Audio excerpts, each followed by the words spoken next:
Hello, Mrs. Panova, Victoria Panova. So you are one of the figure here in this BRICS summit.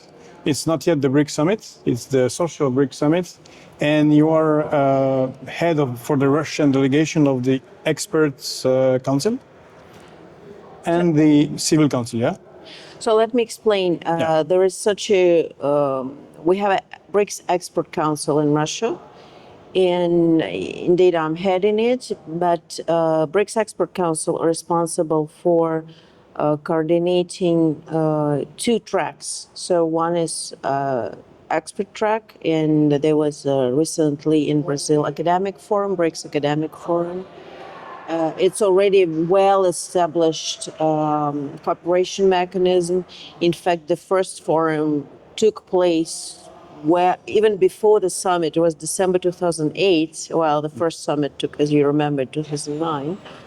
And it's been, let's say, legitimized by leaders, or recognized rather, not legitimized, already in Durban in 2013. So it's a more long-term track.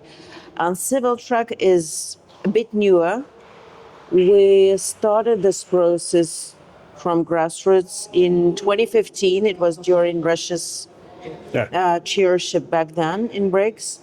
And in fact, we struggled through all those years in order to ensure that we have more continuity, more visibility. And that is why already in the expanded format last year, we met with all the different representatives, social movements, civil society organizations, NGOs from all the BRICS countries. In fact, I think we even have Saudi Arabia. You know, Saudi Arabia was invited, but takes a limited participation in there. But in Civil Council, BRICS Civil Council, we have all 11 countries as members participating with great vigor, with great intensity. And this was recognized last year in Kazan Declaration, paragraph 132 by the leaders. So now we also recognized format. So yes, and this year we were lucky to have, there will be another meeting later in October, as we discussed today during our earlier meeting. But we're having a forum in the run-up to the summit in order to finalize some of the issues. We were working along 7 working groups on issues that are priority for Brazil this year, but also priority of the civil society and our civil society. So we prepared a document, kind of polished it over the offline meeting, because before it was like a series of online working group meetings. And here we are at this gathering, talking about issues that are most pertinent to our cooperation, what actually worries our civil society, what issues have to be addressed, etc. So. And this civil council, is it real? Is it has any real effect? Because you have the big meetings, the new bank, new development bank, of course the the head of state, which is the big thing. Yeah. And for example, there is no such a thing with the G7, like a civil council, and there was no such a thing for the G20, except this year, because there was the first time that President Lula wanted a civil council for the G20. So for the BRICS, it exists already like 10 years officially. And is it just for the show, or there is actual realizations? Okay, so also a bit of history to clarify. I will tell you a bit about even the G7, or let's say the G8, while it was still with Russia. Interestingly, they were, as a school, I've been looking into how their global governance institutions are evolving. And the G7, it took some time. You remember they came into being in 1975 in Rambouillet Summit. And there was some, they first were very closed, very exclusive, not allowing anybody, not even civil society, but nobody, to go inside and see what they're discussing. So it took some time for them to become a bit more transparent. They cooperated with business. There were some pre-summit meetings with the experts. But with the civil society, it was not really incoming the way some occasional cooperation schemes, but only very occasional until, in fact, 2006, when Russia was presiding one and only time. And I know that because I was among those, there were 9 people who came up to and say, okay, we want to do this process. And so we, in fact, launched the civil aid. Okay. It was quite big, despite all their, barriers or not understanding of why you want it, and despite all the bureaucracy. So we made it happen. It was very democratic, involved more than 1,000 people, in fact. And we even had, we had President Putin coming and talking to all of us for 3+ hours, asking whatever questions with few, interesting situations where some NGOs would start protesting against nuclear plants, for example. So it was very a live process. Okay. I'm not sure if it's still alive there, but we tried to ensure that there is inclusion. So with their G20, the first ever process, also interestingly, was launched in 2013. You remember it was also Russia's chairship. And I know people who were, I wasn't in the core group of organizing it, but there are a number of people and NGOs who are very actively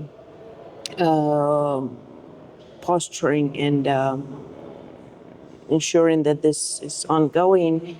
And since then, Civil 20 was, it has its ups and downs, but it's been functioning since 2013. With the BRICS, we launched it as a civil forum yet, so it was yet just a gathering in 2015, but we didn't start a council as it is. That's why I said we struggled through all those 9 years in order to ensure that it's not a meeting from one presidency to the other, especially taking into account that it could have been missed. For example, we didn't have all the years. 2019, there was no civil forum whatsoever. It was Brazil under Bolsonaro, and he didn't care about providing for dialogue platform between our countries. And in fact, why last year we agreed that we have to go ahead and create a council in order to ensure that there is continuity, that we do not run into a situation when some country under changed leadership will say, okay, we don't want any dialogue with civil society. We want to avoid that. And we want to avoid that issues that we raise, because we provide for recommendations to our demands, that they're not forgotten after the year. So it doesn't come up with each new presidency, each new chairship, that there's different set of ideas that we come up with. It has to be, we have to ensure that what we asked for, we monitor afterwards, we see how much of it is taken seriously, how much of the promises given us are going ahead with their implementation. So this is important. But in fact, it's not only for us asking. Last year, we already had our first project done. It's a social project. We had the international blind football tournament held with the BRICS countries. And it was very important because those football players or soccer players, whichever you prefer, football. Yeah, like European. Soccer is for Americans. Nobody understands So this. just to avoid misunderstanding. And it's very important for those people, for those guys, not to be left out, not to feel left out, and to, sure. because they need to have constant competition arranged for that between themselves, not only on national level. And we learned that in many of our countries, those are not, let's say, not most funded sports. They're kind of left out. So we rallied money from business. We found support, and it was the first. So we were officially recognized. We were created in September last year on the sidelines of Eurasian Women's Forum. Then we were recognized in October. And already in December, we had our first socially oriented project held. So it's real and ongoing. it's real, and we intend to continue in the same vein. So that's why on our meetings that we have, we ensure that we will have an evaluation a bit later by the end of this year to see how the first year of our existence in the form of council goes. But we ensure that each country comes up with ideas of what is the roadmap, what are the events they want to hold, not just meetings, but socially oriented projects, and so that we can be supporting on our level. But we're also hoping for some bigger support coming from our governments, because as I said, we don't want to be left out at either of the incoming chairships. So there has to be some support with the resources, financing, and also understanding that this is important from all governments. And now we see it, but we want to ensure that this continues into years ahead. Yeah. And what would be your recommendations for this BRICS summit in Brazil? What are the main recommendations from the Civil Council? Well, there are plenty of those. Like, for example, last year, for our Russia's chairship, we had 10 working groups, and it was health, education, environment, digital, information, a whole set of it. This year it was 7 groups. Okay. And so they continued. Why I pay attention to it. We agreed last year that we have fundamental 6 working groups, along the lines of which we will continue to have discussions every year, no matter what. And those are basic, those are fundamental. Those include health, those include climate and ecology, those include economy and finances, financial inclusion, digital, etc. Education, of course. But extra groups could be added in accordance with their current chairship priorities. So that's why Brazil added another group. So next year with India, we could have, I don't know how many, depends on what agenda India would come with. And so this year, we, first of all, as Russian chapter, we tried to insist in some, that BRICS is only acting upon consensus. Yeah, okay. Yeah, sure. So we tried to ensure that there is continuity with the recommendations of the previous year, especially on the issues that are still there. And we did manage some, not all, some were kind of, okay, let's go into different areas. So climate, of course, and climate financing remains one of the important issues. And I don't think I can be giving exact data before it is all given to leaders, but we're asking for more, I call it, brave commitments, and for more responsibility into green financing from developed countries, because so far we saw it, and we know as Brazil is hosting COP30 later this year, this is important to kind of have BRICS support for this issue as well. We're talking about institutionalization and peace and security. This is a working group number 7 was working along those lines, and we didn't yet come up with the exact recipe of how BRICS could be functioning in a new expanded format, because more countries, of course, more diversity. It would be And there more is difficult to a lot come. of new countries, because in Indonesia plus 10 there's partners, So to see how partners which are big involved. countries. I think Absolutely. Vietnam, Thailand, Malaysia, Kazakhstan, Bolivia, Cuba, Uzbekistan, a lot of countries.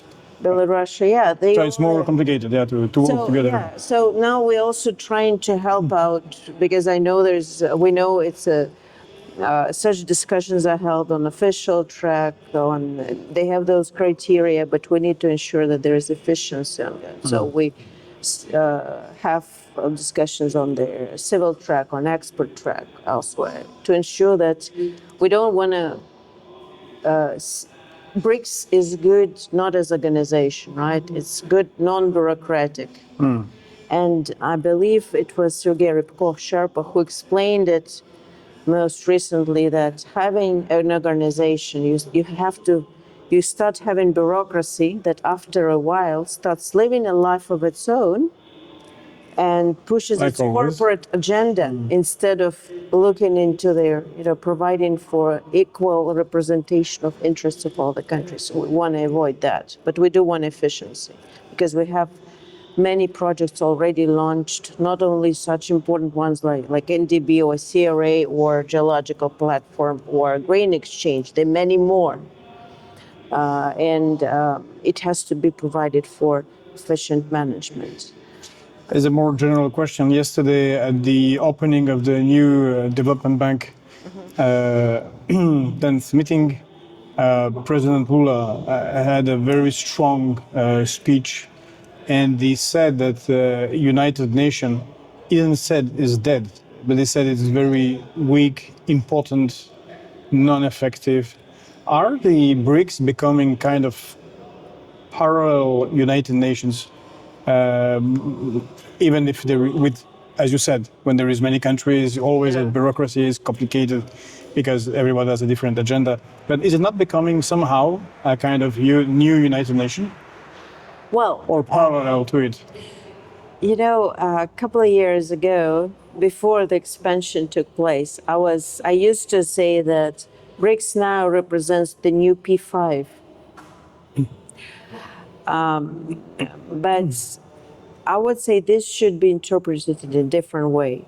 BRICS is not intending to replace the United Nations. In fact, one of the key principles BRICS countries are pushing is their UN Central World Order, based on, I don't think anybody can name a more democratic or advanced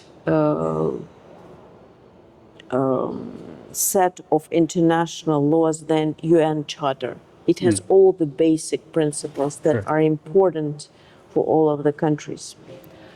So BRICS is supporting this order. Of course, there's much discussion going on around the reform of the United Nations and the bigger voice of the global South in it. But still, this is the only universal organization. It's still good or bad. It did fail quite a lot of times, but at the same time, we still don't have World War III, which is good. Sure. And we need to go around it, and we need to abide by the principles that are ingrained in the Charter. But BRICS is definitely, probably even the only known, I might be wrong, but I'm giving my personal opinion, the only association of countries. They don't have anybody from the West, but they don't present anti-West. And they know how to talk to each other on an equal basis with a mutual respect, without dictating each other. And this is important. It seems that today Yeah, we this is have what countries was that said in they Kazan. Yeah. no longer remember how to do it. You know, neither United States nor Europe seem to have, I don't know, moral, whatever, superiority and authority to dictate others. This is not the case. All countries are different, they are equal, and they have their legitimate concerns and interests. And in BRICS, we are diverse. So we have different, sometimes big differences. But we never forget how to negotiate and how to provide for a dialogue. And this is important. And that's why probably this is the only global platform that could be offering those new rules or this new model to go around, because This is this what is the only way to provide for peace. Yeah, this is what all the delegation were saying to us in Kazan, the Yeah, last BRICS summit.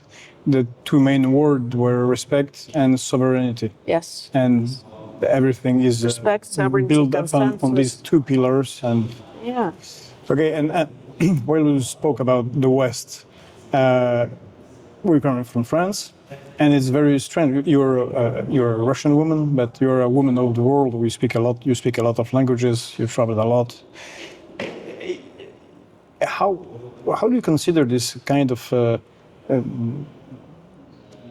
We have this word in French, omerta. We're not speaking about it, and it's like in the West, the BRICS doesn't exist, and when they speak about it, it's and all bad words are not exactly what it is.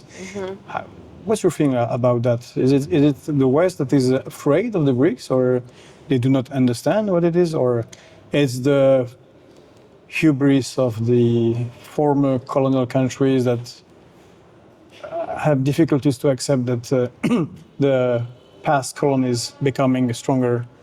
No, I sometimes call the collective West as geriatric powers.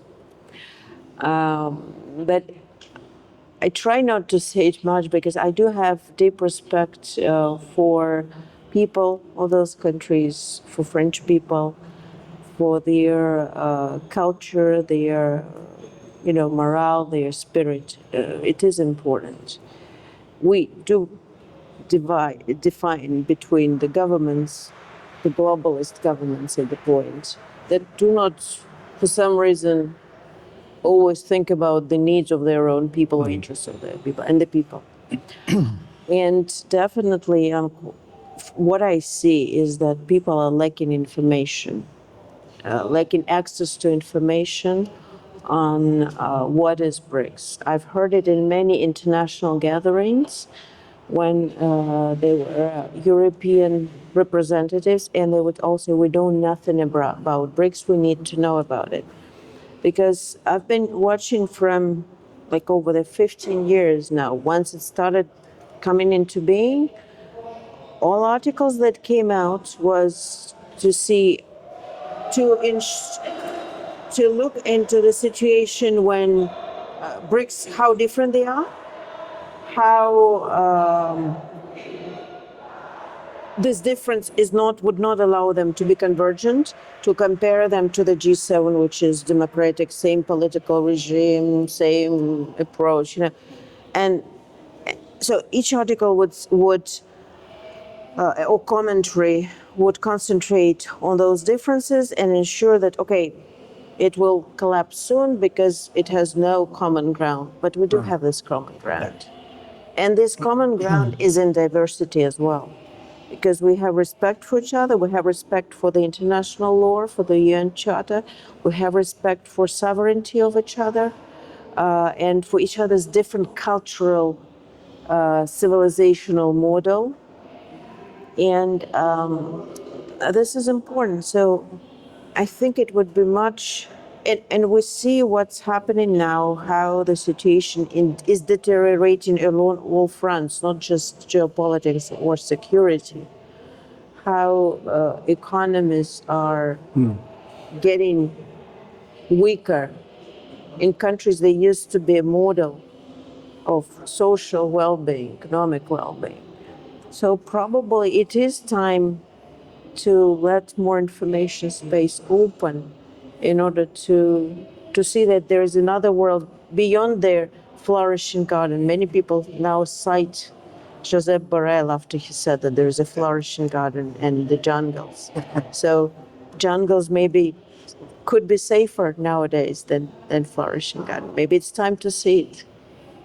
Well, thank you, Mrs. Panova. It's very interesting. Maybe you could have a more in-depth talk in India last year to see what's going on. It's very interesting. The jungle and the garden. Well, we are here in the jungle, yeah? Yeah, we're in the jungle. Okay, thank you very much. Thank you.